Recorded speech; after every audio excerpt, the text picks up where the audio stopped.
साथियों नमस्कार। रस्सी जल गई मगर ऐंठ कम नहीं हुई।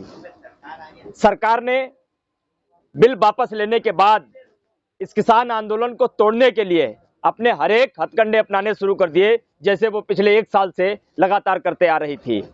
पहला हथकंडा कि हमने बिल वापस ले लिए और हिंदुस्तान की जनता को ये मैसेज देने की कोशिश की कि ये किसान आंदोलन बिल की वापसी के लिए हो रहा था और मैंने बिल को वापस ले लिया।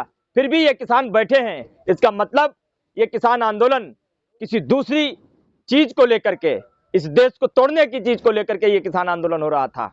उसके बाद दूसरा, ये किसान धीरे धीरे से यहां से जाने लग गए। तीसरा कि पंजाब के कुछ संगठन इस किसान आंदोलन में, उनको एमएसपी को लेकर के ये किसान आंदोलन था ही नहीं, और रही बात पंजाब के किसान संगठनों को एमएसपी मिलती है, इसलिए वो यहां से जाना शुरू हो गए।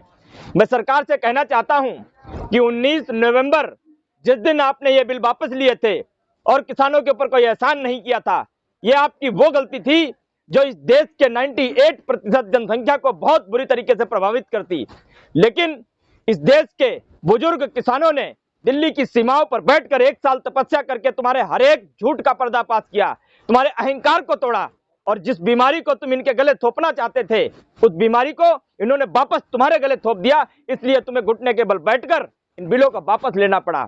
रही बात एमएसपी की, इस किसान आंदोलन में यहाँ के किसान ही क्या, हमारे बैनर पोस्टर भी इस बात की गवाही देते हैं कि हम जिस दिन पहले दिन आए थे, हमारे पहले दिन हमारा स्लोगन ही यही था कि काले कानून वापस लो, एमएसपी का गारंटी कानून बनाओ, और जब तक बिल वापसी नहीं तब तक घर वापसी नहीं, यह हमारा स्लोगन था।